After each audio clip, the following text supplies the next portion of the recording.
welcome to Millennium Live. My name is Katie Perry, and today I am joined with Todd Carroll, who's the CISO and Vice President of Cyber Operations at CybelAngel. How are you today, Todd? Good, Katie. So for anyone who's listening in, can you please give us an overview of CybelAngel and what exactly you do? Sure. So CybelAngel is a provider of digital risk protection. We do it through a platform. So we call it a SaaS service. But we help our companies locate and remediate digital risks before they're found and monetized. So you mentioned digital risk. Can you explain exactly what that is for anyone who might not be in the cyber security space and why companies really should be looking to manage it right now?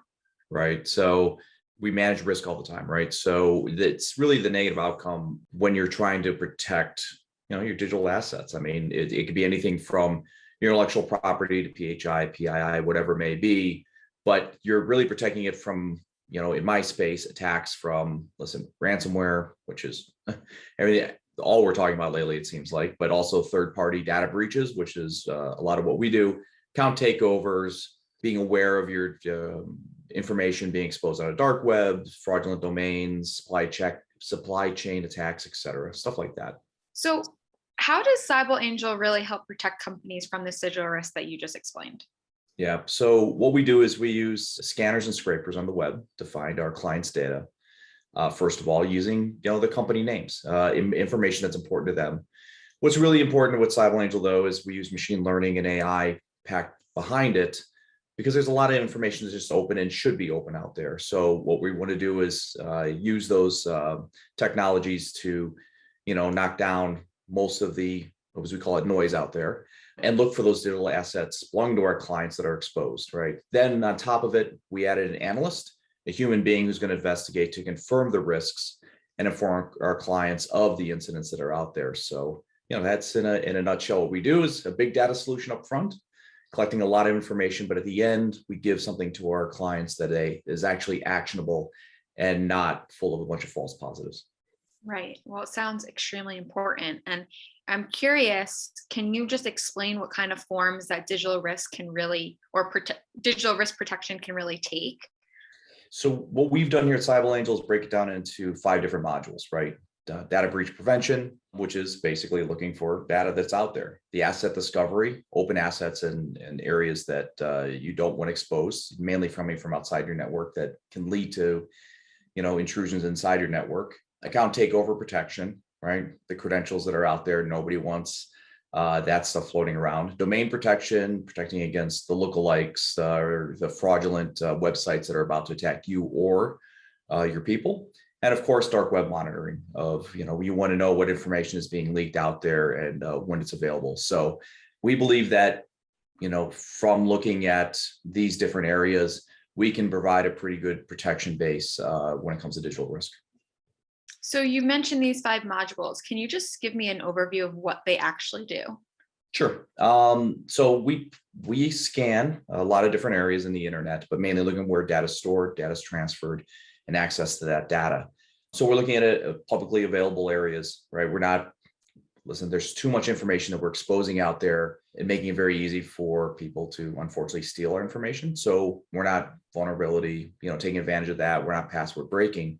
What we're doing is finding open databases, cloud storage buckets, and then digital assets like, exposed VPNs, RDPs, seeing our customer data.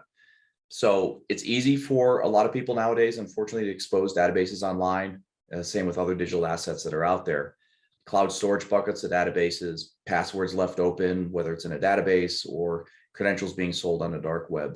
So that's really kind of what our modules do, is really try to find where your data is being exposed, usually by third parties, and then work with our clients to secure those as quickly as possible. So I'm curious, what really separates CybelAngel from threat intelligence? So threat intelligence, it's really I wouldn't say a specific answer to a problem, but you're really looking at why people are doing things, right? You're looking at, the why and where and how does that affect. It's very reactive.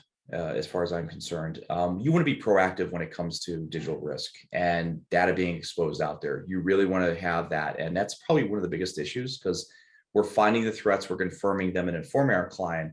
Being proactive and giving, only actionable alerts is really important, where threat intelligence can be very wide. Why is this group doing this? Here's their TTPs, and this is maybe what they're going after. So probably our biggest difference is that we're more aggressive, more proactive, looking for it, same way that the bad guys are looking for all this data that's being exposed, and not necessarily telling you why. Well, they're after you because you're in financial service, they'll use these techniques. We're actually going to find it, tell you, and have you stop it. So we are very complementary to a good threat intelligence program, because we can be an early warning design, but it's more directed and, like I said before, more proactive than reactive. So I'm sure that people who are listening in would love to hear some examples. Can you just give me some use cases that you have had with CybelAngel? Oh, geez. Use cases. So besides our normal, day-to-day operations, where we're finding anything you can think of that's being shared by your different business units. So we find a lot of, when working with our healthcare clients, we find a lot of PHI being overexposed by third parties or fourth parties, unfortunately. When it comes to manufacturers, we're finding lookalike products out there. We're finding exposure of how they develop their IP, or oversharing by, someone's manufacturing a small part of a much bigger project, but they need the blueprints of the bigger project in order to make sure that, that one piece fits in, and they overexpose. So we see that all the time. We also find a lot of data sitting in databases that's just out there and unsecured. But we also have other use cases for our services, like merger and acquisitions, during a due diligence phase of when they're going through that, phase of acquiring another company, right? If you're not looking at the exposure of what you're buying and what their cybersecurity posture is, can really affect the whether, you're going to pay this much for it, or whether you should actually pay for the, or purchase the company at all at that point. So we do that a lot to protect our clients. So I want to bring up two really hot topics right now in cyber, and one of them is ransomware. You mentioned it a couple moments ago. It's a major threat to so many companies. Can CybelAngel really help protect clients from ransomware? Is that something you specialize in? Yeah, I would say we can help out, but you got to be aware of, right? So, ransomware only is successful if you have access to certain areas, right? And one of it is the data. So if the data is exposed and it's left wide open, having awareness that, gee, this is sitting here and I'm making it very easy for the bad guys, right? Or it's credentials or an access point. And we help out on all of that, right? We use our asset and discovery management tools to locate and expose vulnerable digital assets. We use our other platforms to find the data just sitting there that's open. And also, if you're, and aware of credentials being exposed with passwords, and you close those down. A lot of it's back to the cyber hygiene talk, right? If you are aware of and you're cleaning up your house, the bad guys are going to move to somebody else's house and they're going to take advantage of them. We don't need to make it easy for them. When business units and us as companies or our clients are dealing with, their supply chain, it's just not that supply chain. It's also the supply chain of your vendors, right? So it's a third, fourth, fifth parties that sometimes can't be more secure than you are, right? They don't have the assets. So, you're hiring those vendors for their skills, not necessarily their security, but it's important to know when they are actually have a issue or they're leaking. So through our data breach prevention module, we locate leaks before they become breaches, and, being aware of who your good vendors are and who aren't is very important. We're the verified part of the trust but verify model, right? You trust, you sign a contract, you sign a document, they're saying, hey, listen, I will protect your data. And then we're the ones that are going to come through and say, well, no, they're not really, and here's what they're doing that's wrong. And then, of course, help our clients remediate that and close that leak before it becomes a major issue for them. Well, that's great. And I'm out of questions, and I'm so thankful that you were able to join us today. But I do want to say thank you, Todd, and thank you everyone who's listening in. We hope that you're able to join us again in the future. Excellent. Anytime.